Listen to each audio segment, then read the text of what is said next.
This is Friday Night Feast, OK? So let's get cracking. Bit of a weird place to start this, but I'm going to do it anyway. I think there's a terrible double standard in our media and indeed our society when it comes to sexism and misogyny. So this Rebecca Vardy-Colleen Rooney saga has highlighted exactly that.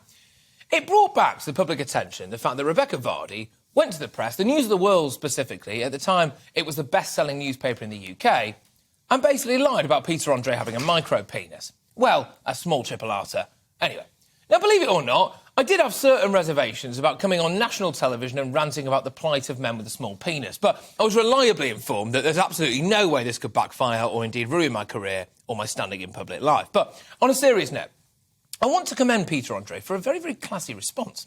We all saw in the jungle that he got a little bit overexcited during an interaction with Katie Price, although, to be fair, of course, it's not the first time she's got a man excited on camera.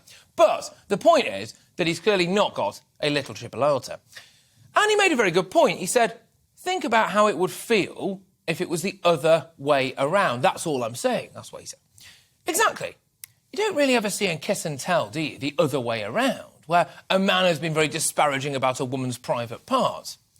Men get a terrible rep, OK? We're told that these inherently evil, sexist, misogynistic creatures are all men. Now, I've got a load of female mates, OK? Yeah, believe it or not. I've got a load of female mates. And it's very common that when you're down the pub, that they'll maybe kind of go into intricate detail about the male anatomy of their previous date.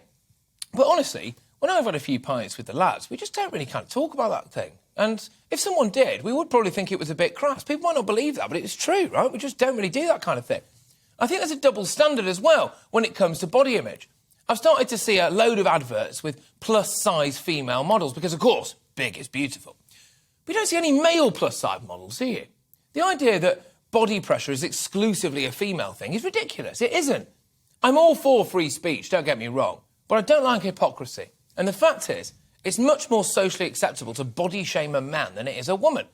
And when I come to think about it, it's not the only double standard either. Men get higher jail sentences than women for committing basically the same crime.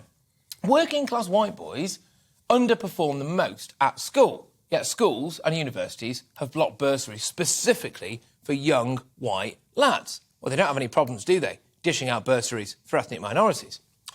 We've got people who can commit criminal damage, but as long as it's for the right cause, like Black Lives Matter or Extinction Rebellion, then that's fine. Look, I don't like to see anyone get cancelled, and women have had their bodies objectified and taken advantage of for hundreds of years. But if Peter Andre had something to say equally derogatory about Rebecca Vardy's physical form, for example, then he'd probably never work again. And the fact is that if you're a straight, middle-class, white man, then basically you're one slip of the tongue away from being cancelled forever. And it doesn't work the other way around, does it?